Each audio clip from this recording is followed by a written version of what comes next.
No Jumper, coolest podcast in the world. I'm in here with Brendan Schaub, and we're talking about Starbucks and Nike.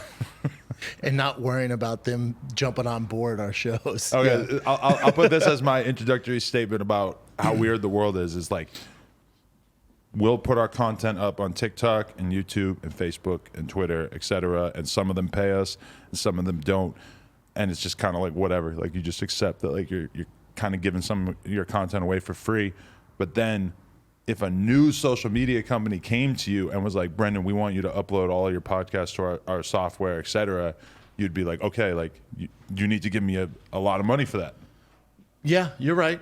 You're right. I think that all the time, especially with like what Joe Rogan's dealing with, right? With all that stuff. Yeah. So it's a little bit with that. It's like, I look at, but I think it's easier for me because if Spotify took a stance and tried canceling them or like shut them down, I would pull all my shit off Spotify. And then I think about it now, I'm like, oh, they're giving my shit for free. Right. Like they don't care, you know, like I'm giving it to them for free. I'm giving it to Apple for free. Yeah. So I know I have a lot of friends, especially in the comedy game, who they're on Patreon, right, which I think is owned by YouTube. So you're still playing to the man, even with that, but it's a subscription. Are you on Patreon? Do you? Yeah. Okay. Patreon.com/NoJumper. Oh, damn. We got naked girls on there. Oh my God, that's so cool. Thing. Well, I'm gonna subscribe, so that's cool. Oh, really? Yeah. Yep, I'm in. You're horny. Is it $5? Nah, you know, I just like chicks. Yeah. It's I think 10. Yeah. Oh, damn. All right. Oh, you rich. Yeah. But yeah. So you know, it is weird. Like certain things, like I'm like anti-man, and like I'm own all your shit. It's like, bitch, you're on YouTube. You're on Apple. You know, you sporting Starbucks. Right. I post Nike shoes every day. I thought of pulling our shit off Spotify just to like, you know, say like fuck them removing the 70 episodes of Rogan's show. But then I'm like, but they, you know, he's still in bed with them. Like he's not turning his back on them, because if he were to say, and this is coming from somebody who doesn't even know him. I was gonna say, do you know Rogan at all? No, but if he were to say, Spotify's done me dirty, fuck them, like they've completely like ruined this podcasting for me or whatever, then that would seem like, you know, I mean, but they're kind of fucked because everybody's mad at him. They're not though. Like. They're not though. So they're not. Yeah, I wish I could talk more about it. The most liberal people on my fucking Twitter feed are mad as fuck at Spotify, and the most conservative people also are mad as fuck at Spotify. Yeah, but you think about the bitch you got to be to get on Twitter and like give your opinion on Joe Rogan when you don't know him, or for anything for that matter. If you don't know the guy, and then also with Spotify, just to go back to, you know, pulling the 70 episodes. The owner of Spotify is a Swedish dude. He's a man's man. He's also a businessman. So their business went up $2 billion, you know, so they underpaid Joe Rogan. I tell him this all the time, bust his balls. I'm like, dude, you got hustled. You got underpaid. So they went up $2 billion in valuation as a business. So that guy's a businessman. And I put it like this. Spotify is on Rogan. Rogan was making stupid money before he went to Spotify. He benefited Spotify. Joe didn't get bigger going to Spotify. Right. Spotify's on Rogan. And when it comes to the episodes, Joe has full creative control. So his team's going, all right, these ones are kind of dicey. Fuck it, let's pull them down. Spotify's not pulling them down. You don't think? No. He just interviewed Majid Nawaz, and they didn't put that one out yet. And I'm thinking, like, I would assume Rogan wants it out, and that Spotify is the one who doesn't want it out because he probably said some shit that was controversial about COVID. I'd be surprised. Because their contract, I'd be surprised. Can't they just bleep out the fucking N-word and then just put those episodes back up, or like, you know, trim the little jokes that they decided were offensive 10 years later? You could, but then also, if you're Joe, do you really give a fuck? You know what I'm saying? Like, yeah, pull down. I would, man. There's a lot of integrity behind just having your whole catalog still up there. Like when he left YouTube, or left, you know, YouTube and all the podcast apps for Spotify, I never would have imagined we would be in a place where such a big chunk of his catalog has been removed. Do you go back and listen to those old ones? Fuck no, but I mean, it's nice to know that they're there, you know? Like, I'm with you, but at the same time, it's like, we're fighting this fight. We're like, you're trying to silence them. And I want to be like, oh, do you go back and listen to the ones from 2014? Like, no. It's like, but I've been listening since 2014. So to me, it would be kind of redundant. But also, like, it goes against what he stands for. I get that and what all of us stand for, and freedom of speech, stuff like that. But at the end of the day, it's like, he wins, man. And all this shit they're doing, it's making him bigger. Did you ever have a podcast removed from YouTube?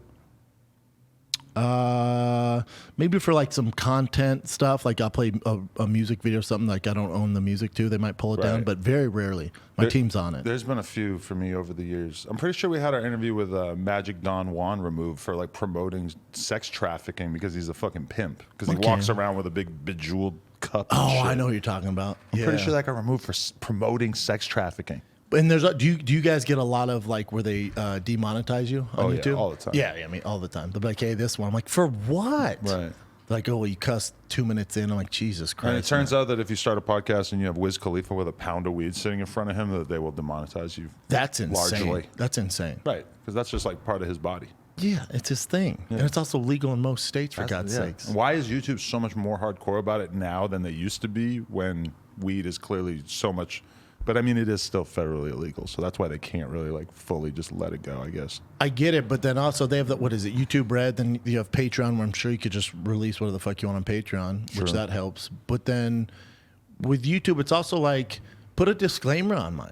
Right. Like I'm not in the kids section, but if you want, put a disclaimer on, like But that's basically what they're doing, because but then they only show it to a small audience, and they don't like give you as much. They put a much smaller percentage of their potential ad inventory on your videos, like when they limit you. The shadow, like, have you had some of your stuff shadow banned where it should get like crazy views, and you're like, what's going on here? Oh yeah. Like I did this Rogan rant, and I'm like, oh, it's gonna blow up, and then I'm looking, I'm like, oh, what's going on here? And then one of my boys like, yeah, my Rogan thing got taken down. I'm like, what? Do you think?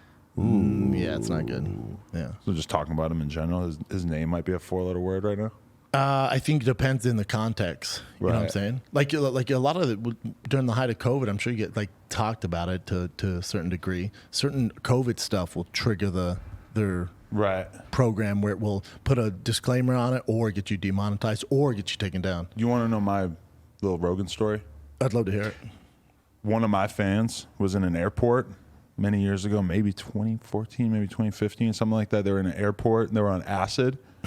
And they go up to Joe Rogan and say, bro, there's this guy, Adam. You need to go on his podcast, No Jumper, or something. And Joe fucking follows me and DMs me on Twitter and just says that. That's hilarious. But then at the same time, I get hit up by somebody else who goes, bro, my friend was on acid and he ran up on Joe Rogan at the airport. Hilarious. And Joe was cool about it. He followed me, but I never talked to him after that. You'd crush on there. You'd be a great guest on there. What direction do you think you should go? You think you should go like more science, more like public square, important discourse, or you think he should just be like, fuck it, I'm gonna just kind of have more lighthearted conversations? He should do what he's doing. Do whatever and this is what's so crazy, that he's like the face of all this. Like he decided to start that show just because he's interested in stuff. So he has no one's telling him to have anybody on. He has people on that he wants to have on because he thinks they're interesting, or they're being silenced. He wants their perspective, whether he agrees with it or not. That's why mainstream media's their ratings are fucking terrible, because they have an agenda. Joe doesn't. So for him, he just needs to keep doing whatever he wants to do. So keep having comics on, keep having Jordan Peterson on, Kevin Hart, do whatever you want to do. Just do that. He doesn't feel that way, but I'm saying don't feel like you have an obligation to make sure that you're putting people on that give this this kind of information. That's not your responsibility. Nobody. He didn't go, hey, I want to make sure I'm the leader of COVID and misinformation. He was just doing his thing. Right. It's just crazy how just doing your thing, like I'm just doing my thing. Like I'm talking to whoever. All we are. That's all we're doing. But I'm allowed to just keep doing my thing because I'm not the most important podcaster in the world. Like once. But in 5 years, when you get there, like I'm saying, you're crushing it. But so that's the reason why we're having this conversation about Joe Rogan, is because of the fact that he became the most important podcaster in the world, which I feel like to some extent he probably like wishes wasn't the case, because it would be nice if there was some other guy who's bigger than him that could be taking all this bullshit, so that he didn't necessarily have to be the one going through the fucking brick wall, But it's just crazy how by becoming so popular, all of a sudden the standard for what he's doing could become so different than it is for everybody else. And it's also not fun when you do that. Like it's not fun anymore when it becomes a business and you feel like you have this obligation and give everybody the correct facts, or that the media thinks the correct. Like I want to do a podcast or a show if people are like, hey, make sure you follow this outline. I'm like, get the what? Right. Like we had Michael Chandler on my show, Food Truck Diaries, today. And he's like, oh, what do you want to do? I'm like, I have no agenda, dude. I'm not a journalist. If you want, what are you into? Into fishing? I'll talk about fucking fishing for an hour. Like literally whatever you want to do, man. I have no agenda here. Literally whatever you create the show. So if you want to talk about shoes, I'm down to talk about shoes. Whatever you want to do, man. Kids, he's a dad, I'm a dad. Let's talk about your kid, man. I don't care. But it is weird though, because sometimes like it's occurred to me, like I've been doing a podcast with somebody and we'll start talking about food and I'll be like, we could talk about food for like the next half hour, no problem. Yeah.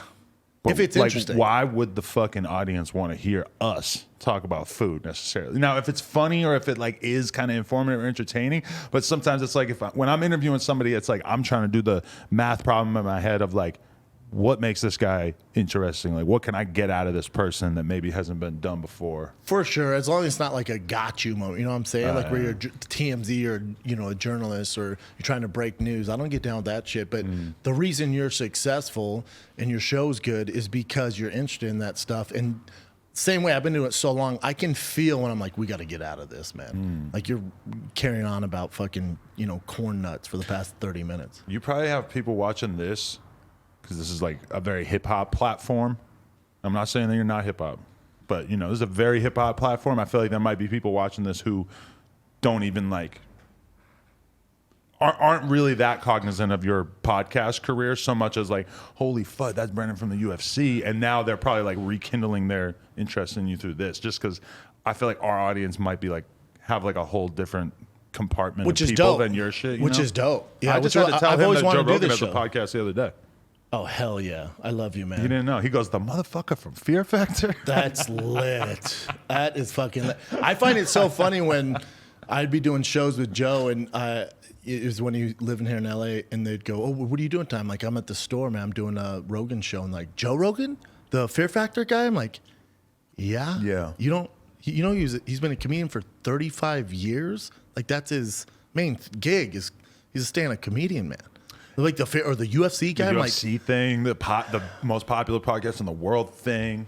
But I like that he lives in that bubble. I love that. Don't you like dude. that? I fucking love that. Because we're all like caught on the internet and shit. It's nice to know that there are people that aren't as wrapped up in it as us. That's the majority of the world, though. Like they say, 1 out of 10 people are on Twitter. When you walk down the street, 1 out of 10. I don't subscribe to it. I don't play the game. I don't have social media on my phone. I post and ghost, as they call it. And I know a lot of people say they actually post and ghost. I'm telling you, I haven't seen a comment. I haven't seen a story you've done. Wait, so you download Instagram, post something, and then delete it? What I do is I have someone that runs, it's on their phone, I'm like an assistant basically, and I just send to them, I go, put this caption in. And then I'll check in like, yo, any interesting DMs or any dope mentions, and he'll let me know. I'm like, all right, restory that. And if it's a good DM, like someone who's like going through something, I'm like, all right, say this to him, you know? It's me, but I don't subscribe to the game, if that makes sense. Well, that's like probably how Joe Biden's answering emails. Or Donald Trump or whatever. It's like he probably sits back at in his throne and just has some assistant saying, so-and-so wants to talk to you about this. What do you think? And, you know, he says a sentence or two and that gets transcribed into a response in the email. Imagine how fast you'd be going through emails like that. I'm that at a much lower level. And I'm sure with Biden, he's getting like 1 million death threats, you know? Yeah. And they're like, dude, it's all good here, man. You got 2 people. He's falling asleep. Yeah. No, wait, real quick. We got to get back to this Don kid. Yeah, but I don't subscribe to it. I think it's been 2.5 years, almost 3 years, I haven't fucked with it. Really? No, as a creative, I just, like my heroes didn't grow up on social media. And then I have a great fan base and following, and they're super supportive. But then, you know, just the way we're wired, where we gravitate towards the negativity. And I found it fucking up my like creative process, especially on stage and everything else I want to do in my merch. And I was like, oh, this isn't healthy, man. Because you start to have this chorus of hater voices in the back of your head. Yeah, and it's like, you know, not everybody should have an opinion, but in social media, like you're giving these dummies an opinion, and you're giving them power, and it's so silly to me. I don't subscribe to it, you know. And then people that I know that are on it all the time, they're talking about haters and negativity. Like we're wired to protect ourselves. So if you get 100 positive comments, there's 1 negative. That negative is gonna fuck your day up. It's just the way we're wired. It's the way we protect ourselves. So it's like, if you're gonna play that game, don't complain to me when you're having a bad day, or you know the haters and stuff like that, because it's like you're playing dodgeball. There's a chance you can get hit by a ball, man. Like that's what you subscribe to. That's Right. the game you're playing. So I was like, I don't want to play this game, but I have to, Right. because in comedy, podcasting, you're basically your own PR machine. Because like, if you had, In order to sell tickets or merch or whatever I'm pushing or advertising, I have to have social media. right, like if you had 100 people outside your house with fucking flaming bats and guns, Yeah. and signs Yeah. that said "you suck," Yep. that would be a very big cause for concern. Correct. But if you have a tweet that says, "Hey, so and so is trash," that has 100 retweets, I mean, it's essentially kind of the same thing. It's gonna hurt your feelings. One is way more worrisome. Yes. But in your brain, you're wired to think like 100 people are hating on me right now. Actually, Correct. it's way more than that. But in the context of this one tweet, and that can be kind of like an overwhelming thing. And like, I'll have people in my life like send me like a tweet and be like, look at this person talking shit about you. It has 100 retweets. And I'll be like annoyed, like, bro, why are you bringing why are you doing this? You don't I have to hate tell that. me that. Like, I know. know that shit's I'm out there. aware of it, man. Yeah, I Yeah. probably already saw that one. Yes. But, in general, like, you don't need to tell I've me also about gotten this. over that one. Now you've just rehashed it, dude. Exactly. It's like, yeah, I don't. They're more worried than you, and you're kind of like, bro. Yeah, like, dude. I This is already what know signed what's up. going on. I got thick skin, man. I've been in the game a long ass time, man. Yeah. Yeah.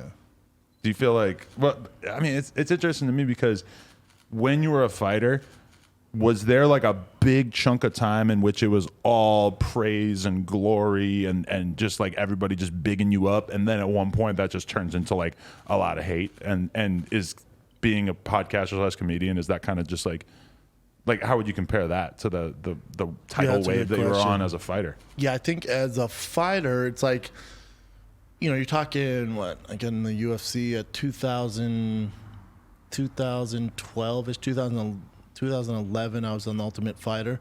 Social media wasn't huge, but it was a thing. True. And I remember I started Instagram and Twitter and Facebook and all that shit back then.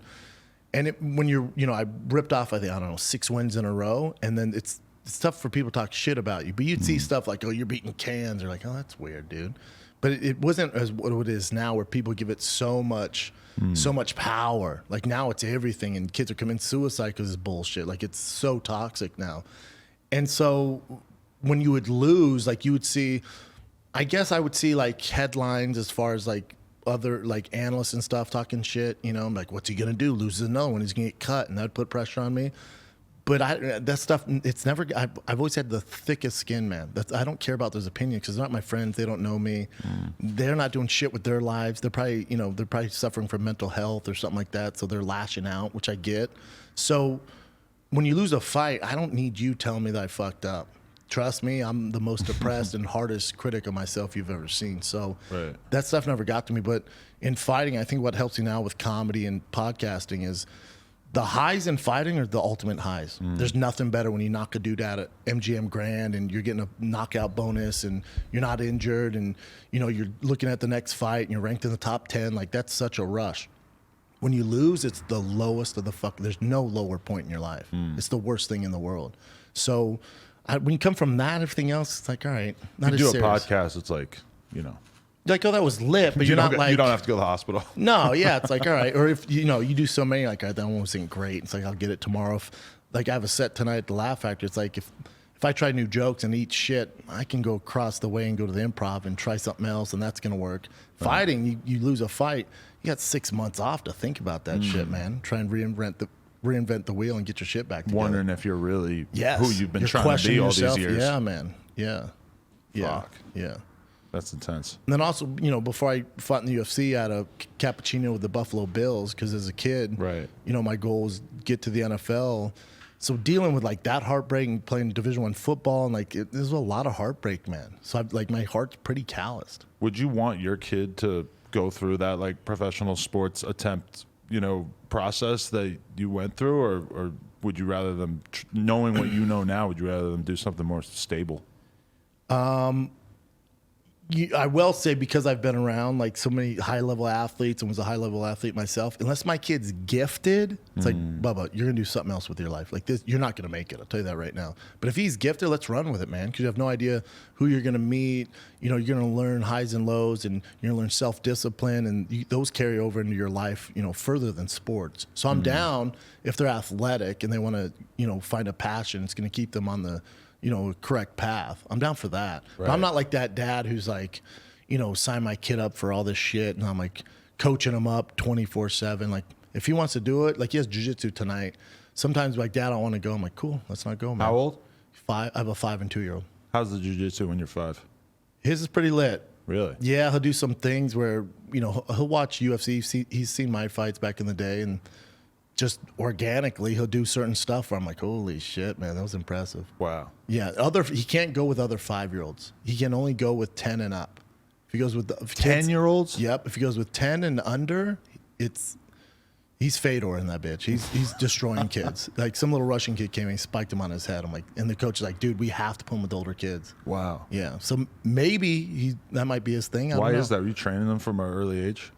I just think he's been around it, and then like I'll walk in tonight or today after doing this show, and when I walk in, he wants to like wrestle, and you know, he's just a physical kid. He's just a physical dude. That's funny as fuck. It's dope. I remember when I started following the Diaz brothers. Are you on good terms with them now? Yeah, we're good. We're Okay. straight. All yeah, right. no issues. I just was watching a fucking clip old of you guys clip. yelling at each old other. clip Okay. though. Okay. Yeah, that was also like a miscommunication. Okay. Because you know, I worked the Floyd Mayweather Conor fight for Showtime. I was the MMA expert, quote unquote, and so, you know, that whole thing, like there was no UFC heads there. Like it was all boxing. I didn't know anybody.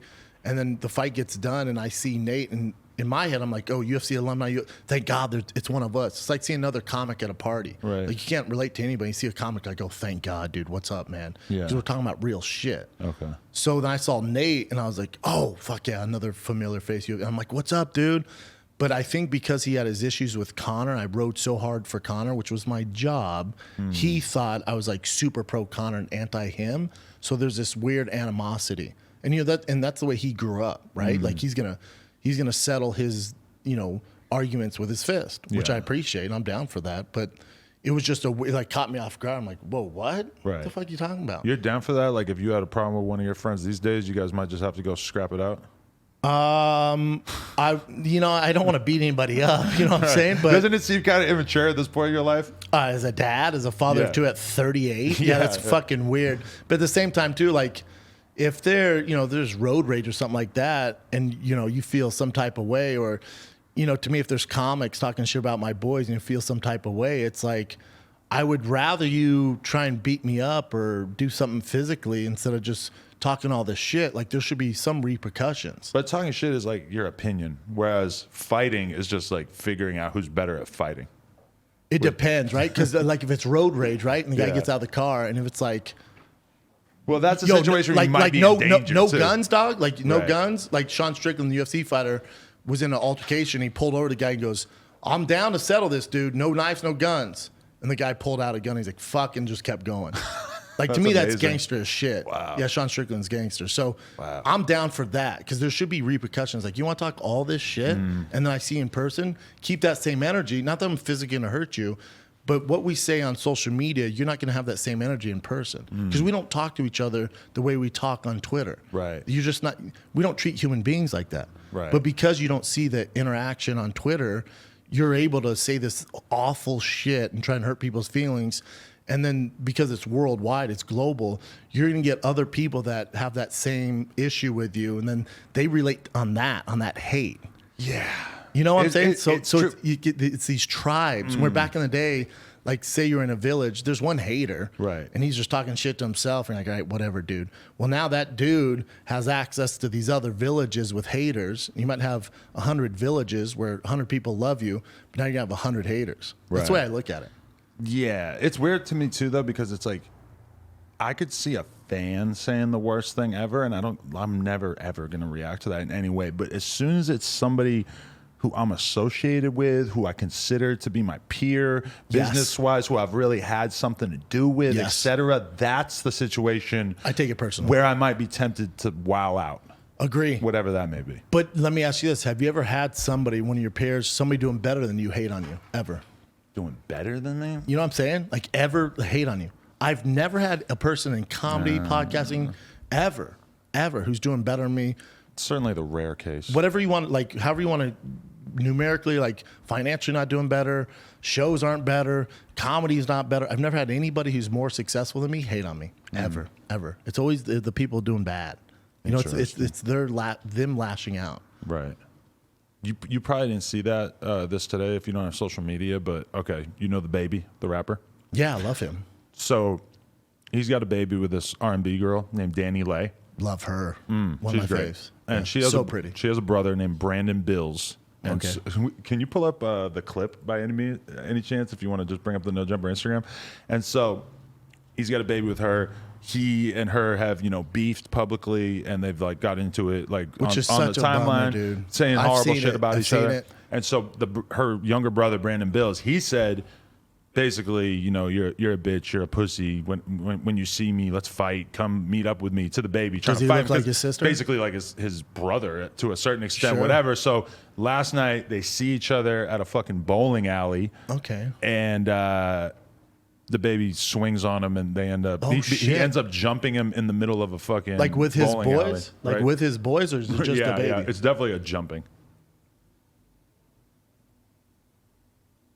Is that baby right there just To the wow, left they with beat the the big shit hoodie out of on. him. Oh wow.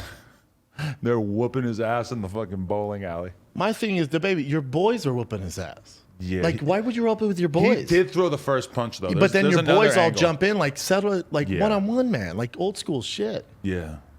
And his boys just holding down whooping his ass. Like that's kind of weak. And now it's definitely over, right? Like now But I also want to know, why does he have a blunt in his mouth? Like they were letting him smoke weed in the fucking bowling alley. Like I need to go to that bowling alley. that has to be You that can way, X out yeah. of it. Yeah. Well, that's not good, dude. Things have changed. That's bitch shit though, right? You don't appreciate that? No, but the baby would have walked up by himself Mm. and told his boys like film this, and then there was the confrontation one-on-one. Dude, settle it that way and hope you guys are friends afterwards. Yeah. And nobody really gets hurt. Might have a black eye or something, but nobody actually gets hurt. I'm cool with that. It's kind of funny because it's like two different worlds, because I'm kind of looking at it from like a rapper perspective where I'm like, well, they didn't shoot him, so oh wow, this is your all standards good. are different. You know, like he didn't get He didn't shot, kill him. He didn't get stabbed. He's still able to walk away. He got jumped. All right, I mean, it's not the end of the world, but from like a fighter perspective, it's Bitch definitely shit. like Weak. Yeah, What like are you you're doing? weak, dude. Yeah. What are you doing, man? to me in this day and age. I'm a fan of him though. Yeah, Yeah. he's dope. Awesome artist. But then also, down to fight somebody in a bowling alley. But the With funniest his part is how boys. they're all walking around like. Oh, I know, like we got So him. slippery. Yeah, like we get. No, Yeah, it's with slippery, no but bowling shoes. Yeah, they have yeah. to keep their feet on the fucking like they're ground. penguins on ice. I yeah. hope none of them had like the bowling shoes on. Yeah, nothing was least gangster than that video. Yeah, they're trying to whip his ass and can't get their footing. Yeah. I don't know, man. But do you feel like, what would it do to your reputation if you beat the shit out of somebody in the back of the Comedy Store? Does that happen? No, never. It never happens, right? Okay. I haven't been in a fight in fucking since the UFC. It would never come to that. I'd rather, crush them with words. Because of course that's the first thing they're gonna think of. With me, I'm like, oh shit, that's not what I do. That's not what I represent. Right. I would never do that. Nobody would ever be able to talk about anything else. Yeah. You would be the guy who beat somebody up in the back of a Comedy Store forever. The Comedy Store would never let me perform again. That's a fact. Yeah. They'd be like, you're out, dude. You ever seen anybody come close to blows there? No, the only time I ever thought I'd have to dust off the old UFC skills is when Mark Maron was on stage. You know Mark Maron? He's a beast. I would like to slap the shit out of him, yeah. Yeah, right now for sure. Yeah, I feel you.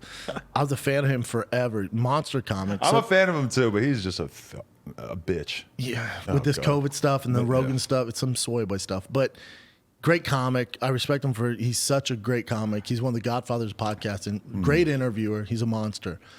So at the time, it's probably 4 years ago, he's on stage and there's hecklers. And Mark can deal with hecklers. And he lights these people up. It's two pretty burly dudes from Australia. And they start talking shit to him. And Mark destroys them. The room's going nuts. And then Mark sits down, he's writing, he goes, fuck, dude. Now I gotta, after the show, my car, you know where my car's at? I gotta go out there. And the guy keeps talking shit to him. And I'm looking at the Comedy Store security and I'm like, oh, these guys aren't shit. If that guy goes on stage, I'm gonna have to protect Mark. So I was just waiting there. And usually I do my set and I get the fuck out, go home because I get up early because of the kids. But I was like, I'm going to stay here and make sure Mark's good. But that was the only time I'm like, all right, if that guy goes on stage, I'm going to show my loyalty to Mark in the Comedy Store and take care of these hecklers. Right. That was the only time I was like, I might have to fucking do some shit tonight, you know? That would have been epic. That'd been pretty cool. They shut up, though. That would be Mark weird destroyed given how things have gone with Mark Maron. I know, right? It would just seem like you probably weren't the most likely person to be defending him. I know. You know, I was at the Comedy Store the other night, and me and him had a great convo, man. Right. He's a good dude. You know, I don't take any of that stuff. Like the Rogan stuff, it's like clickbait stuff, and obviously he's on the left, and that it's like, all right, dude. Right. I don't think that represents Mark. You know, I don't fuck with it. If that's what you want to do, I don't fuck with it at all. But whatever, man, do your thing. Yeah. I don't hate him or anything like that. I like Maron. I mean, I'm even kind of, I'm probably like more, I'm vaccinated. I'm probably like more pro people taking COVID seriously than like a lot of people watching this. I just like have seen stuff from Mark Maron that I felt was like too personal to Joe, too insulting, too petty, too just bitchy. It's bitch shit. It just made me lose respect. I don't for him. subscribe to it. Yeah, me too.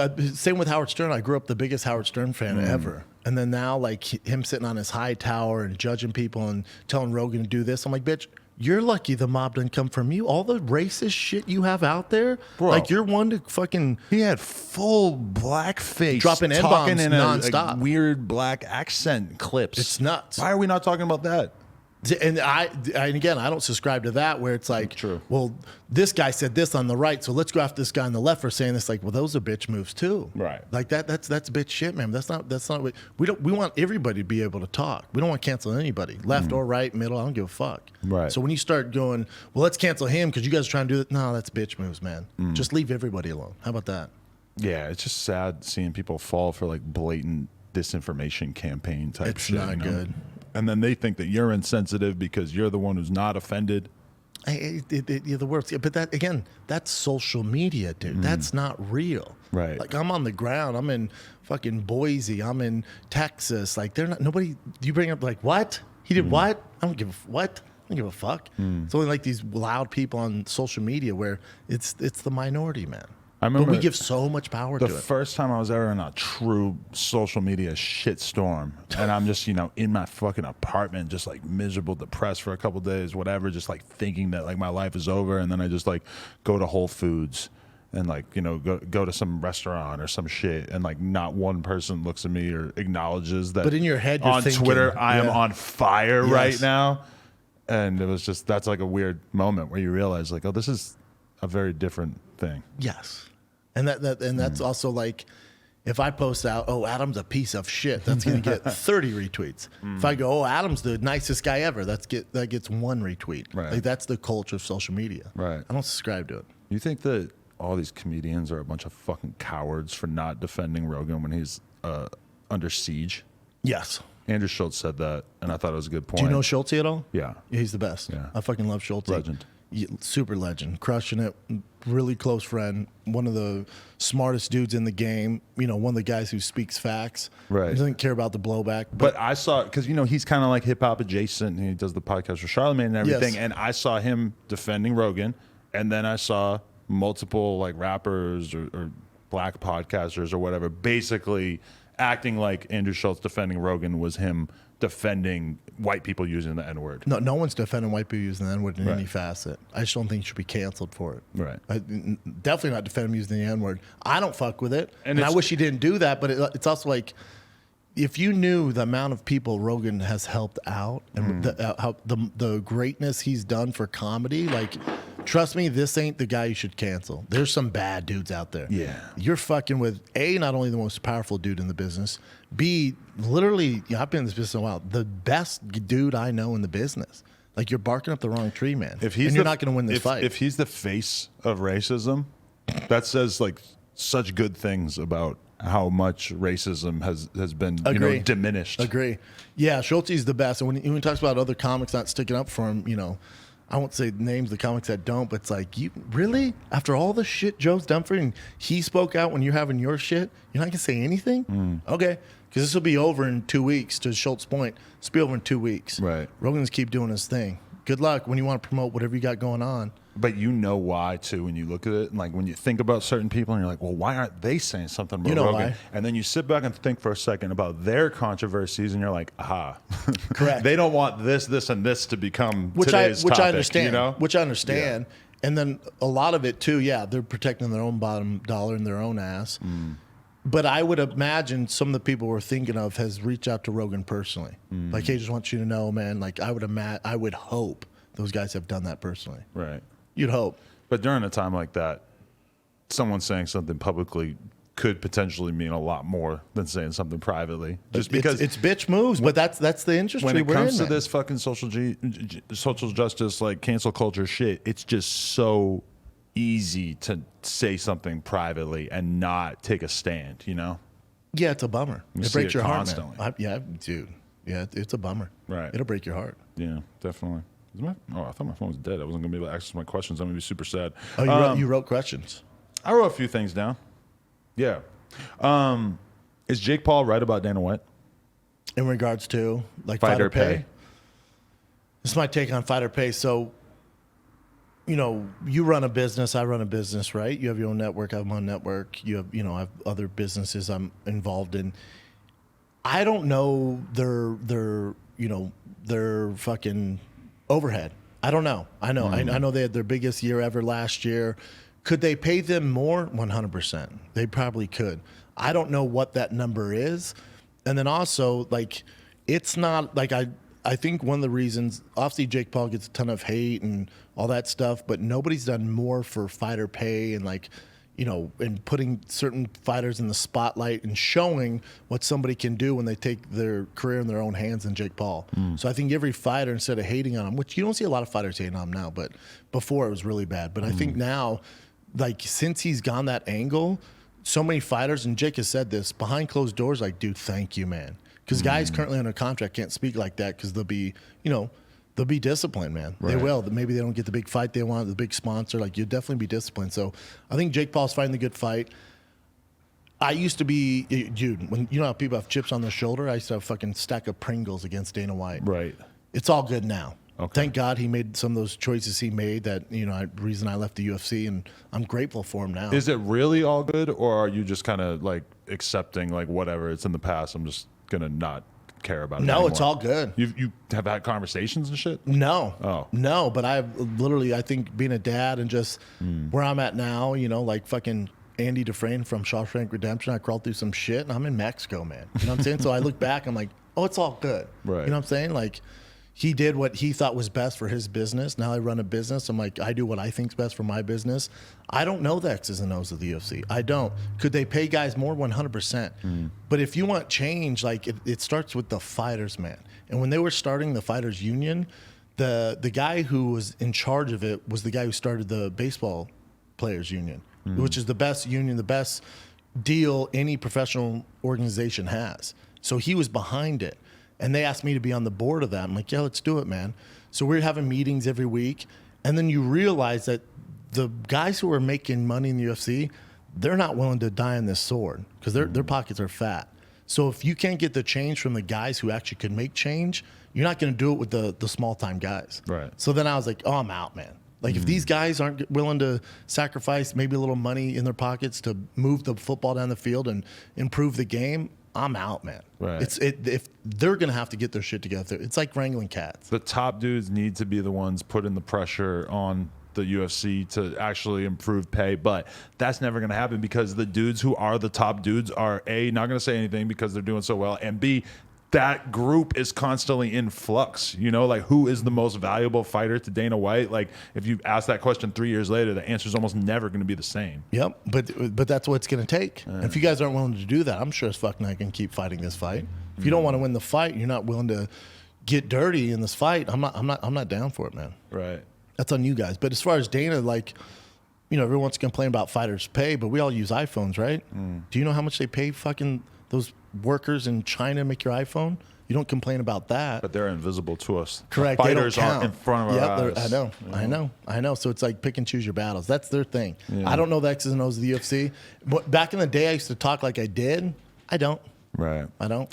When I look at the Jake Paul thing, I'm like, at first I was like, maybe he actually could be the person to like really push this issue of fighter pay and really bring it to the mainstream. He could be. That was like 2 weeks ago, and now I already don't think anyone's talking about that. And I don't think We got I don't bigger fish really to fry. with Dana, like, it just doesn't seem like it's big enough for him to even really consider that it would matter. He doesn't have to. Yeah. Like, what are you gonna do? Yeah.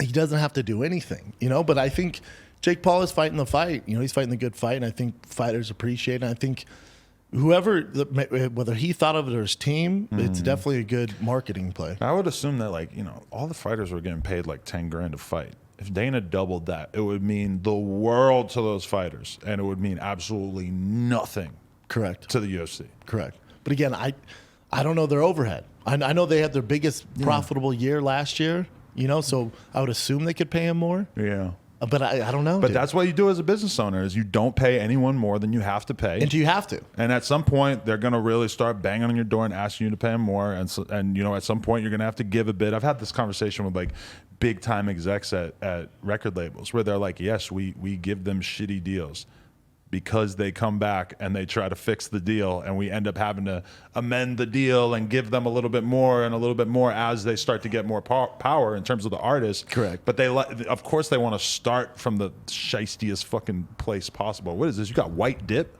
Well, it's just nicotine patches. Oh, Tobacco free. Oh, and they just come in that case? Yeah. Oh, okay. Yeah, you want one? Fuck no. No? I don't Really? understand. This is not a part of my culture. I don't know anyone who does this. The Really? Nug Boys got me to try it with some fucking dip. They do like straight up dip. I tried it. I was sucking the sauce. I was like Oh, no. swallowing it. See, this you can swallow and you don't get sick. You're putting like 4 in there right now? 3. I go through a can a day. Okay. Yeah. And Shout out to Rogue. how's that feel? You like it? I dig it. Yeah, I love it. And it doesn't come from you like smoking cigarettes or anything? This is just its own independent thing? Own independent thing because there was a study done. It started with good intention because there's a study done. Dak Shepard, do you ever listen to Armchair Expert? No. So Dak Shepard was definitely not your audience, but Dak Shepard was talking about he's had a lot of concussions, and there was all this research done on nicotine, how beneficial it is for the brain, and there's like 100-year study on people that smoke cigarettes. They realize they don't suffer from CT and dementia. They would die of lung cancer because they're fucking smoking cigarettes, but their brains were like dope. You think this is going to help with This CTE? helps. Yeah, it well, does? Well, the research backs it up, where it helps with like down the road with dementia stuff like that, and then also helps like nicotine cerebrally fires you up. So before I go on stage, I do this. Before I do podcasts, I do this. I fucking love nicotine. Love it. I love smoking cigarettes, but Yeah. I won't allow myself to go to the store and buy a pack. But like, But if someone has one? if you had one right now, I would be so happy to be smoking it with you. Like if I had a Marlboro Red or some shit. And people see it when I'm interviewing people who smoke cigarettes, and I'll be like, "Come on, give me." I wish I smoked, dude. That'd be so fun on this. It's a cool thing to bond over. Yeah, It really is. yeah. I don't want to get started on cigarettes because I do have an addictive personality. You think that? Oh yeah, caffeine, nicotine. I know. Work. Like, when I was like thinking about just the sentence of Brandon got hooked on oxys because he got kicked in the face by Crow Cop. I was just like, that is a crazy fucking sentence. That just, Yeah. not many people could, probably nobody else could say that. Yeah, I don't think so, man. Yeah, those oxys are a hell of a drug. Oxys is a hell of a drug. Hell of a drug. Oh, man. And then the doctor was like super cool. He's like, here's 300 of them. Like, yeah, aren't they only supposed to last 2 weeks? He's like, yeah, but do what you want. And I was like, okay. And I found myself going out with my boys. Instead of getting hammered, I pop one oxy, one beer, and it was a great night. I Great remember the night that I had that realization because I had fucking just got a bunch of oxys off somebody back in the day, and I fucking took one. I go to the bar, I drink half a beer, and all of a sudden I'm just like flying. Like, what the fuck is happening to my body? This is crazy. Yeah. That's when I realized, like, when they tell you don't drink on these things, they're not fucking around. No, they're not fucking around, but it is a party. Oh, yeah. I was more of a Xanax guy. Oh, really? See, I've never gotten a Xannies. Man. Good time? My thing that I was doing for a while before I stopped was I would go out. Wait, are you sober now? Yeah, well, I smoke weed, but that's it. Yeah, that doesn't count. But I would, like, go out, get drunk, find Coke, do Coke, find Xanax, So you do could sleep. Xanax, stay up till like 9 in the wow. morning, just doing all 3 back and forth with girls, whatever. And man, I really needed to cut that. By the time I cut it out, I really needed to cut it out. Like, it was just getting to the point where like my weekends would Out of become control. this like 4 or 5 day blur. What an experience, though. Yeah, it was all right. You know what I've always wanted to try is scissor. Oh, it's the best. Ah, see, you shouldn't do that, bro. I was in Houston and Paul Wall's like a fan and he sent me a grill and he wanted to do all this stuff. And I was like, I think he's sober now. He's like losing weight. And I wanted to text him like, yo, man, where would I get, because I was on tour in Houston. I want to be like, where would I get scissor at? But I was too nervous, so I didn't text him. Number one, everybody in Texas got some lean. Number two, Paul Wall definitely got some lean, even if he ain't drinking lean. But he knows somebody. Yeah, because like it's very hard to get and very expensive. But like Texas seems like just the place where everybody just has figured it out. I've always wanted to try it. It's a good time, but you gotta not drink that much. You gotta drink like a very minimal amount. And then when you talk to like real deal opiate addicts, like people who really pop oxys or shoot heroin or on fentanyl or whatever, they're like, that's what you're doing because it's such like a weak opiate in comparison to the shit that the real junkies are on. Yeah. That it's like the fact that rappers spend so much fucking money on it and stuff is kind of hilarious. It's more of like a hype thing. Yeah, like it became cool it's the in image the culture, of it, right? You mix it with fucking soda and it looks cool. Yeah, and they write songs about it. And they have that cool ice, like crushed ice, and little Wayne was always sipping on it and shit. Yeah. But you could like pop a perk and it's like, all right, say less. you know, it's gonna fit in your pocket and it's gonna cost like literally like 2% of what you might spend on lean. And you don't look like an asshole. Yeah, it's just. Did you ever get into vaping? No, thank fucking God. You? I was you, dude. My boy David Lucas, who opens for me, he does a lot of vape. I like nicotine, so I was like, let me try it, man. It tasted good, and I found myself doing it just on the road. I didn't want my kids to see me doing it.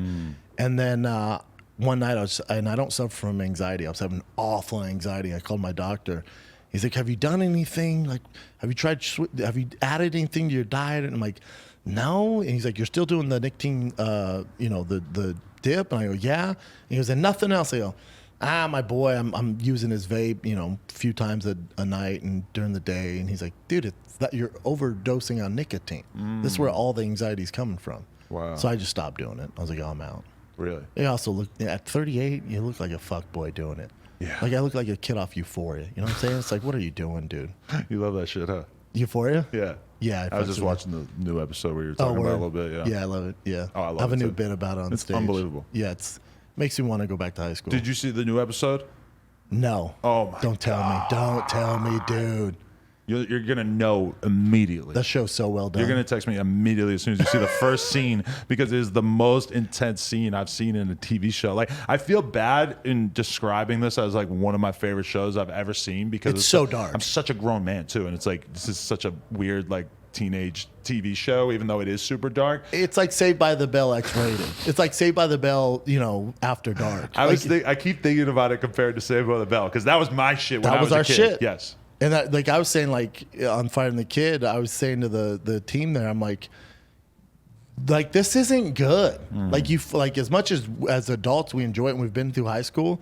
My son's 5, so it's gonna be long over. But if my son was like 15 right now and he watched Euphoria, he'd be fucked, dude.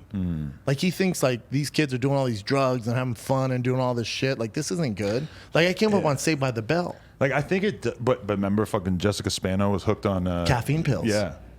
Okay. I'm a kid but I wasn't a kid wondering like, oh, those look fun. Like I would like to do that. No, I was like, man, I hope she's okay. Yeah. Yeah. But when you have Zendaya fucking doing heroin and then you have all these rappers talking about all these pills and stuff, it's like these kids are sort of surrounded by a lot of people telling them about this shit. And people that they look up to and successful people. So it's like they push this narrative and then, even vaping and all this shit. Like it's not good, dude.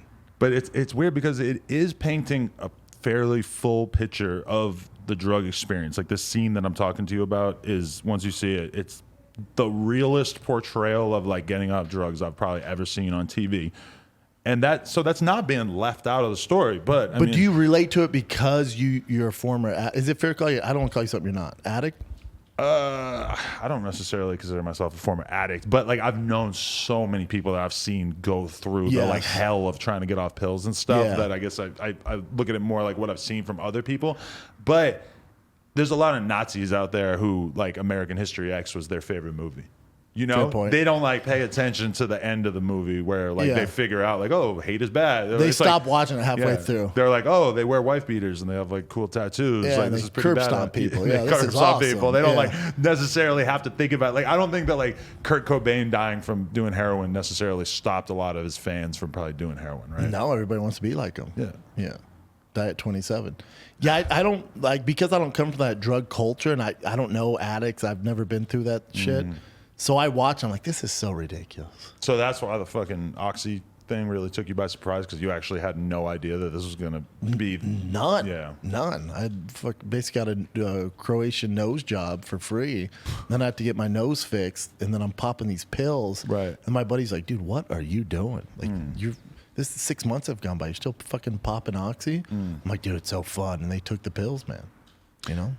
Yeah, I remember like 2015, 2016, I had a girlfriend who was just like a super normal girl. I don't know what the fuck she was doing with me. And I already at that point knew all about pills and knew how fucked up they were, et cetera. And she goes to the doctor and the doctor puts her on like a fucking bar of Xanax a day or some shit. Jesus Christ. Just man. because she was dealing with the fact that she was depressed. But she was depressed because she went to college her whole life or, 4 or 5 years, however long. And got out and realizes, Got a job, is making like $100,000 a year, is realizing like, oh, I'm supposed to be happy and I'm actually miserable and I can't believe that I'm expected to do this for the rest of my life. So Yes. she gets kind of depressed and they put her on a fucking bar a day. That's insane. And I'm like, bro, do you realize that these like retarded ass girls that I'm around that at parties and stuff, they're taking like a bar a day and they think that they're partying. Yes. This doctor wants you to take that much to improve your life? to operate as a normal Nuts. human being. And did she listen to you? I don't know. No. You guys Got broke rid of up. her pretty soon Yeah, after, there yeah. you go. I could have told you how that ended, dude. Yeah, the hell no. Never saw her again. Never saw her again. Dropping bars of After that Xanax. conversation, Yeah, it's like, all right. one Xanax No. gone. But yeah, I mean that's I don't know. It still kind of blows my mind. And when I was 15, they had me on fucking crazy antidepressants and shit. Did you need it though? You know, like some kids. I was pretty fucked up. Were you? I don't know if that was You the figured solution. your shit out now, but is it your? I'm sure your fans though. I don't know. Is your childhood chaos? It had chaotic elements. So not that bad though. You know what I'm saying? Yeah, I was pretty fucked up, regardless of like Why though? Why though? I don't know. I was just like very violent and like You had anger issues. didn't want anything to do with like going to school or doing well in school or But see, to me, like, I think we know now, like, there's been a lot of successful people that don't fuck with school. Like, Yeah. for whatever reason, the structure of school and the way we're brought up in America, like, some people don't need that structure and they go on and do great things. So I think we're realizing now, like, all right, some kids don't need to do this and they still fucking figure their stuff out. For you, like, you don't fuck with school. You're clearly a smart dude. You know what I'm saying? Like, when I think about it, my parents, if I was born now, like if I had the kind of kid that I was, my mind would be so much more open to like alternate styles of schooling Yes. and education and that kind of thing. Thank From God. my parents, it was just very much like, you're not behaving, so you're fucked up, so we're gonna, yell at you. but I don't blame you. Do you have a lot of resentment towards your parents? Because they're doing their best, right? From their perspective, they're like, all right, this kid's has some angry issues. I guess send them to the doctor. Hope they know best. And then, I empathize with them. They were Yes. going through a lot, and I was not making it easy on them. yes, as you get older, you're like, oh, they tried their best. Yeah. Maybe it wasn't the right path, but they did their best. And it's like, It also made you who you are. You know what I'm saying? this is a weird one. You ever think about this? Is like, you've made it to the point in your life where, I'm going to assume you're making a lot of money. And I look back at my parents and I'm like, they never even got close to knowing. Like, I live in fucking LA. I grew up in New Hampshire, Yeah. Like, when I look back at my parents, I'm like, they had the most ordinary American experience ever. 9 to 5. And somehow now I'm viewing them from this perspective of this person who's made this absurd amount of money for making YouTube videos. Correct. And I'm looking at my parents and my upbringing and I'm like, that's kind of amazing. God that I bless them. got Yes. out of that situation. Yeah, It was man. Same, yeah. Like now, I assume same with you. Like I make more now in a month than my parents made in 3 years. Oh yeah. Like not even close, And so it's just a different perspective. But then also, like my dad was dead broke, and then it was like pursuit of happiness. And he worked his ass off, created this security email, sold his company. And I remember, we grew up in this super small, modest house in this rural neighborhood, and all my friends were black. And then my dad printed out 3 houses, and he goes, "Which one do you guys like?" And we were kids. I was young, man, maybe 8. And I was like, that one's cool. And he's like, okay, cool. And I remember maybe 2 weeks later, we pulled up to that house, and he's like, you and your brother go pick a room.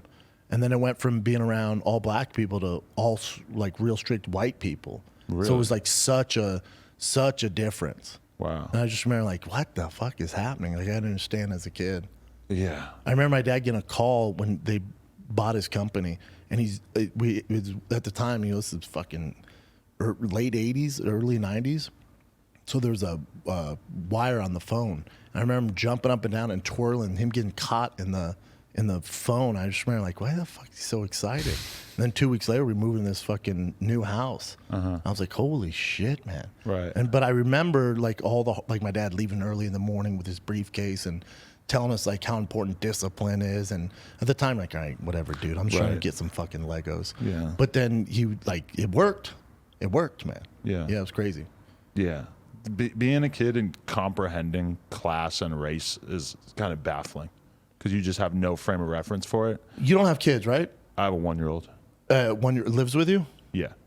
Yeah. So at one, they you're just hoping they don't shit their pants. But like with my 5-year-old, he's starting to realize things now, and he goes to a very good school. And I struggle with, like, you want your kid to learn the lessons you had as a kid, but the life that we have and the financial support that we have, they're not going to learn those lessons. They can't. Like, some of those lessons can only be taught through struggle financially or whatever it is. So I struggle with that. Like, some of his friends, like, I'm probably the poorest one in the school by far. Really? Yeah, and some of his friends are, dude, I won't mention names, but big time. He'll see him on TV and be like, oh, that's blah, blah, blah's dad. And I'm like, yep. And like, why is he on TV, or why is she on TV? I'm like, like, she's a very famous person, or, stuff like that. So I struggle with that, and I went to his friend's 5-year-old birthday party. I'm there with the dad, and I'm probably the only one not from like that kind of line of work. And I look at the dad and I go, what the fuck are we doing, dude? Like, this is insane. Right. Like, they have a chocolate fountain made out of the kid's fucking profile. Like, this isn't normal. There's like David Blaine doing magic nobody's paying attention to. Right. Like, when I was 5, my dad gave me a fucking cupcake, dude. For this can't be good. My kid's 1-year birthday, I think my girl spent like 20 grand on the party, which was like, like catering and like. Did you feel some type of way about balloon shit? It's not, I don't give a fuck, but like, it was kind of weird to like tell my mom that. My mom was asking me like how much it costs. Oh, really? Your mom asked that? Yeah, because my mom like just kind of starts putting the pieces together in her head. She's like, "There's a lot of shit here. There's like a lot of employees like running food back and forth from the table and shit." And that is the scary part, is that your kid might grow up thinking that it's just the default to be rich and famous and fucking able to do all this crazy shit. And then at some point, they're gonna realize that their life experience was actually in the 1% of humans. Hopefully they do, but then also that's where, even if my kid's not LeBron James, I hope they play some athletics, because that's going to teach them, like respect and failing and trying again, stuff like that. I don't know the answer. Because most rich kids grow up, they suck. You ever met a cool rich kid? They fucking suck, dude. If you had asked me all through high school and shit, I would have told you I hate rich kids. Of course. Which does not seem like a sustainable opinion for me for the rest of my life. But it's just not. They never do shit, man. But you don't make the decision to grow up rich. No, it's not their nothing fault. to do with you. But most of the ones it, I knew as like a kid, they sucked, man. Like, they never wanted more. Then they had everything I didn't have. Yeah. Although when I look at it now too, I'm like, did I just resent them? Like, were they all right? But I just hated them because I saw them as like having all the shit that I kind of wanted, but I knew I was gonna have to work really hard / break the law to get. Correct. Yeah, maybe, but then also like I'm like growing up, like the rich kid never was like the coolest one. Again, maybe it was resentment, because I was obsessed with Jordan 5s. I remember this kid always had the fucking fresh Jordan 5s on. In my head, I'm like, how the fuck's he getting these, man? Clearly his dad was buying them, and maybe he was a good dude, but I never talked to him because he had new 5s on all the fucking time. No, yeah, there was a kid that I can think of growing up who had like, new shoes like all the time, and it seemed like he never wore the same shirt more than once. Yeah, it's annoying. And he had like 10 pairs of these Nike shorts, like that. I just noticed that from seeing him go to school every day that he had like 10 different pairs in different colors, and these were like $40 at Macy's or some shit. And I remember just like thinking like, what the fuck? Like, how did he luck out in life enough to be able to have this many pairs of shorts? See, and now that's Instagram in a nutshell, because that was basically an influencer back in the day, right? Like, you would think you're doing well in life, and then that kid would come in whatever, new Jordans, a new fit all the time. Like, man, fuck that dude.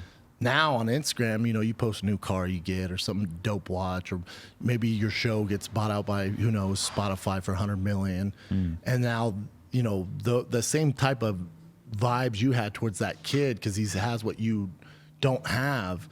Now social media is that. And now those same kids who grew up hurt lash out at you. Like, dude, I just worked my ass off, man. What do you want me to do, man? I worked my tail off to get here.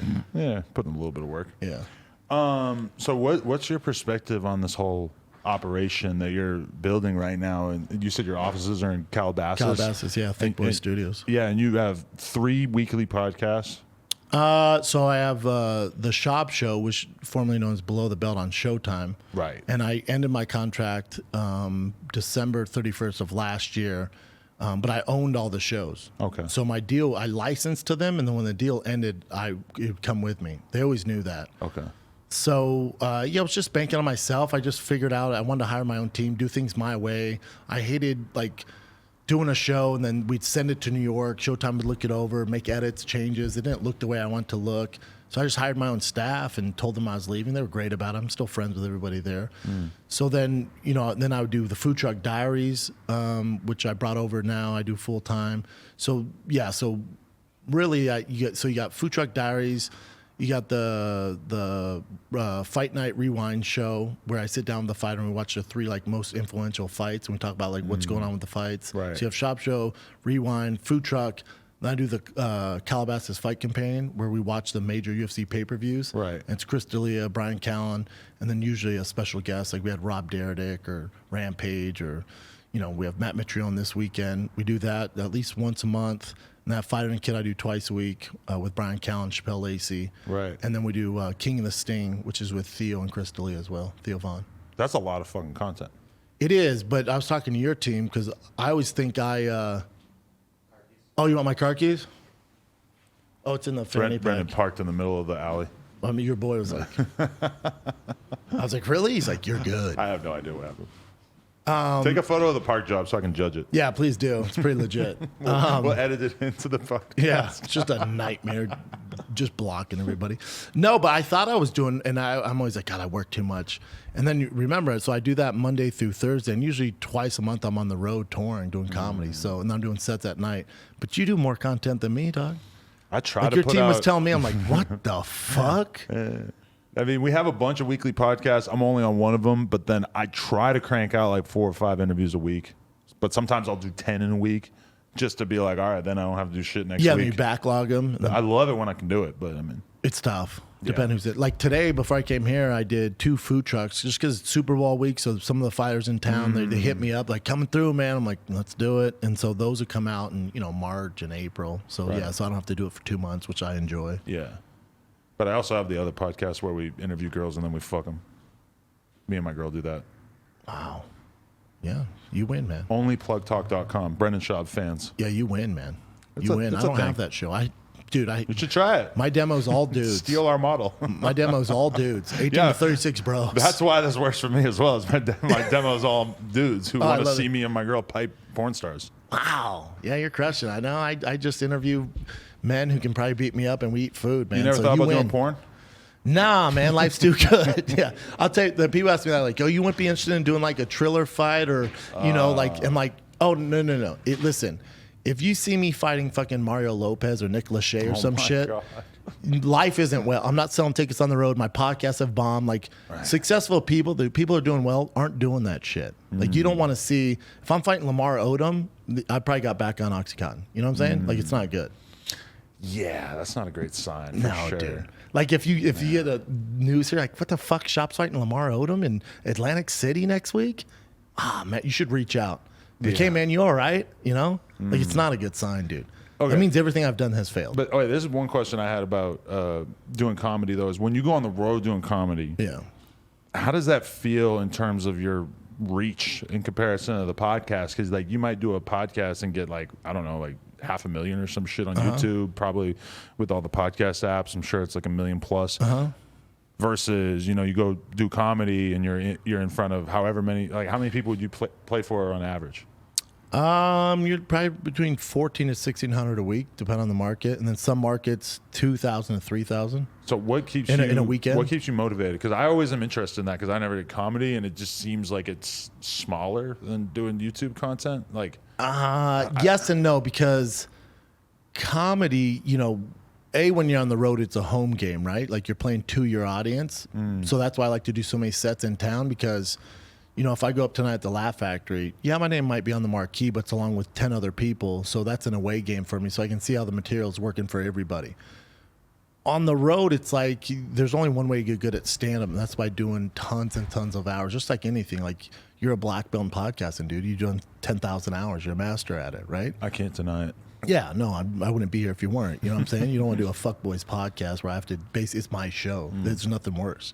But yeah, you're great, man. I've been a fan for a while. Yeah. So with comedy, it's like there's only one way to try it out in front of a live audience, you know? And it's like certain markets, certain things do great, others don't. And so you figure it out. So when we release a special, it's going to connect with everybody. It's the only way to do it, man. Right. Yeah, and it takes years and years and hours and hours and hours. It's like, it's dope, man. Right. It's fucking cool, man. You're really in love with it? Oh, yeah. This is what I was meant to do. Right. Yes. Everything has led me to this. You feel like you're going to be doing this when you're like 60? Yeah. Yep.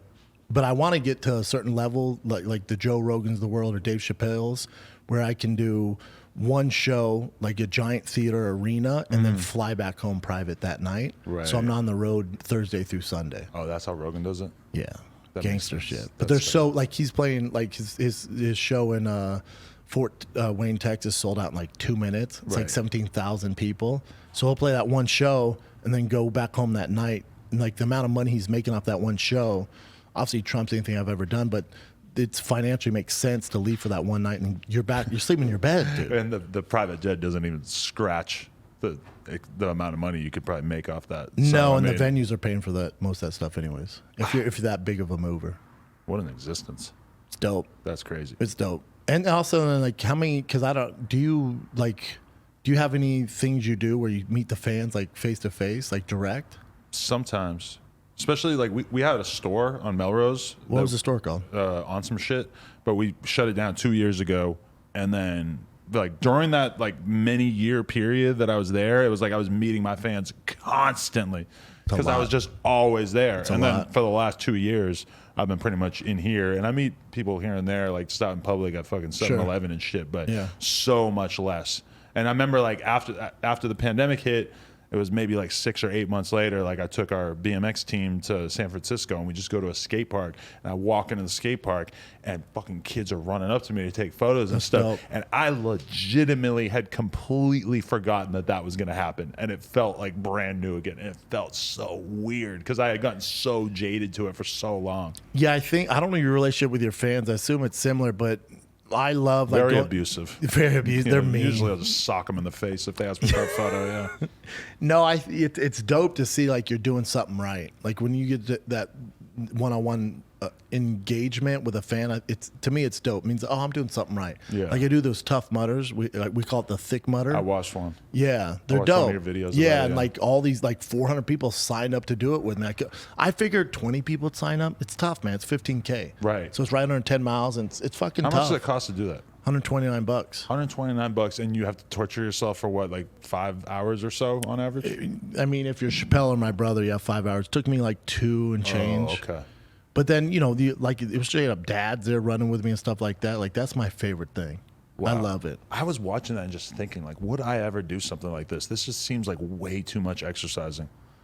But you're not even thinking about it because you're like you're with your boys. Like my boy Mark Harley does it with me all the time. And it's like, it's just a dope like bonding experience with the fans, your boys. It's like, you're not even thinking about like the physicality of it at all. Yeah. It's really dope, man. It's cool. You challenge yourself. It's something else to do. Yeah. It's just dope. I was watching it. But you do it all over the place. So it's like a real business at this point? Yeah. Yeah, they're called Thick Mutters. Next one's April 9th. You never had that, like an injury? Like people getting hurt there?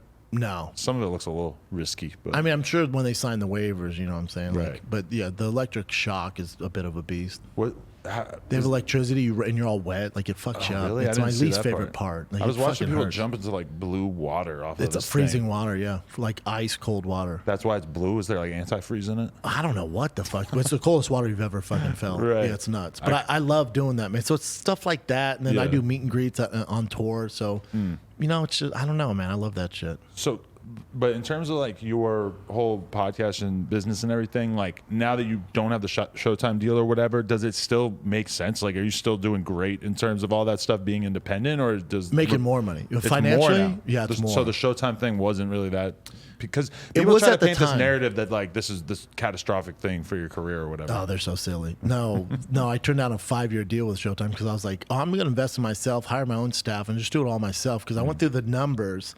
I'm like, right now I'm splitting advertising with them 3 ways. From the production staff, Showtime, myself. If I can just figure this out, I get 100% of that. Like, yeah, maybe it's not going to do the numbers that I was doing for the last 5 years because we're at 400,000 subscribers. I'll start from the bottom, but at the end of the day, fans don't give a fuck whether I'm with Showtime, on Thick Boy, on UFC.com, whatever it is. They care about me, and they're following me. Like, you know, we've been, since January 1, I think we've gone up like 100,000 subscribers. You know what I'm saying? So it's like, they're going to fuck with you, man. Did you feel like that was where people were watching your shit, was on YouTube anyway, and not really on TV? Because 100%. I don't feel like my fans watch TV. Like, I feel like if I got a TV deal, that they would still It's just so be funny, watching dude. me on YouTube. Dude, I just got in this argument with my agent manager the other day because I sold this show to this network. And it's a show I've always wanted done. I sold the show to this network, and then like, all right, so here's the deal. So Monday through Thursday is gonna be, you know, you're meeting with writers and doing all this stuff. Then Friday you're gonna tape. And I was like, well, Monday through Thursday I have all my shit that I run, man. Right. And how much are they paying me per episode? And they tell me, I'm like, oh, you guys have no idea what animal you're dealing with. Like, I'll lose money if I do this, man. Also, on network TV, my fans aren't on there, dude. Right. My fan, they're on you. They want it now, dude. They want access to it now. Like, this isn't gonna work for me, man. Right. They couldn't believe it. Like, you're gonna turn this down? Like, yeah, man. Yeah. It doesn't make sense for me. But people in the TV business, that's all they know, huh? Yeah, it's a dying breed, man. Like with I shot a special in Dallas. I can talk about this. So shot my special in Dallas. My team shot it, shot the commercial for it. I put all the financing behind it. And then my idea was like, then we'll present it to different outlets and have them make an offer, create a bidding war. So we get all these offers. And then the more I'm just, with everything Rogan's going through and just all the, like the culture right now and comedy and stuff like that. And I talk all this shit. It's like, and I'm waiting for this offer from Hollywood. Like, dude, you talk all this shit, like bank on yourself, put it on your own network, dude. Put it on Thick Boy and see what happens. Like, that would be the move. Right. Like, that's where you can get the most traction. So that's what you're planning on? I think so. Yep, might just announce it now. I think so, yeah. Probably release it in March. Nice. Yeah. Yeah, I mean, it's got to be attractive to be building your own platform up like that. Because as soon as you can get, you know, YouTube money is nice, podcast money, like, you know, in terms of just ads, brand deals, whatever, that's nice. But as soon as you can figure out something that you're doing that your fans like the idea of enough that they'll give you like $5. Yes. That like many of them will give you $5. That's when you really start to like build a business for yourself. Agree. That should be every content creator. That's what you should basically be thinking in the back of your head is like, how am I going to figure out something that thousands and thousands of people will be willing to give me $5 for? And then you're set. Yeah, because if you can even figure out one thing and then you can kind of do it over Parlay and over. that. Yep. Yeah. Yep. No, you figured it out, man. You're crushing it. It's hits. Yeah. That's basically it. Shit. Okay. Yeah. Anything else that you wanted to talk about? Anything that we You should tell me, my cover? man. Did I miss anything? I don't know. I mean, I feel like I kind of ran through it. Oh, I want to mention this. There was a moment where I thought you were such an asshole Oh no. because I watched a clip of you and Bobby Lee, and he was telling the story about getting molested. Oh, we're laughing? You were laughing, and I didn't. was a bit. Someone had to tell me that, Yeah, and it then I was a felt bit. like a fucking asshole because Yeah. I didn't We're get comics. that. It's But a I bit. was watching it, thinking that you actually were like Oh, having no. a really That hard makes time sense. not laughing That at makes him sense. sharing this story with you. You got to watch it because if you watch the whole episode, my girl brought this up to I me felt so years ago. Stupid once I realized. Yeah, it was a bit because what happened, he starts talking about this and he was making a joke to begin with.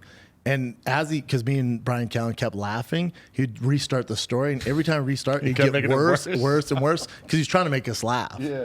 So out of context, it seemed really funny once someone explained it to me. Dude, it's so funny. Bobby's the funniest person on earth. He's the most talented dude on earth. Yeah. But yeah, I'm sure if you saw that clip with no context, you're like, what the fuck? This guy's opening himself up, and you're laughing in his face. Yeah. When you realize that the entire show was that bit, if you just cut it up, you're fucked. But you realize he was purposely doing it to make us laugh. I always feel like I'm the one having to explain to somebody that something that they thought was funny was fake. Yeah. You know? Yeah, for some reason, against my own insecurities. I remember I saw you, I think it was at Irwan in Calabasas.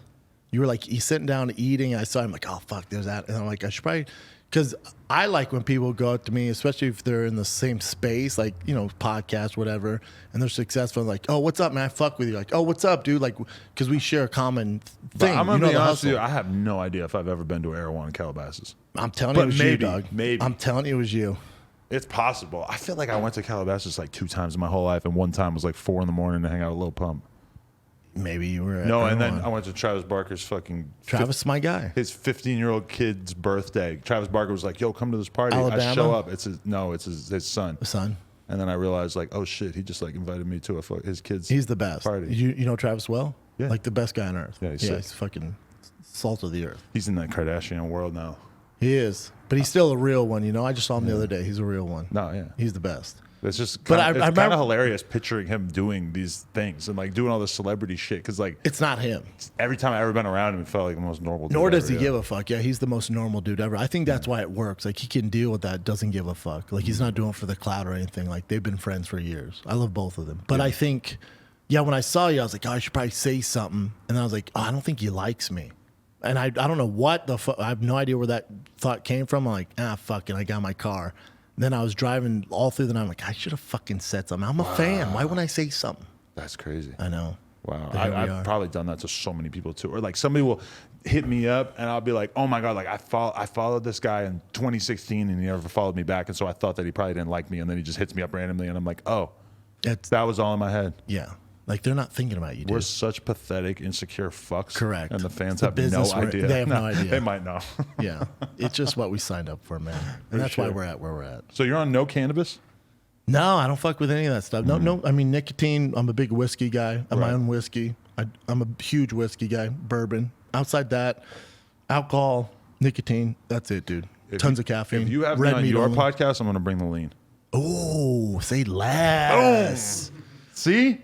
That's what we're doing. We're using drugs to get ahead in life. Oh, I'm in, brother. All right. We mix it with Sprite or what? Yeah. Hell yeah. I'm so in. Sick. Brendan Schaub. Appreciate you, man. Appreciate you, brother. Thank you. Much love. Brendan Schaub, No Jumper, coolest podcast in the world. Check us out on YouTube, TikTok, Patreon, all that shit. Like, comment, and subscribe. NoJumper.com if you want to support. Shout out to our sponsor, Big Chief. Appreciate y'all.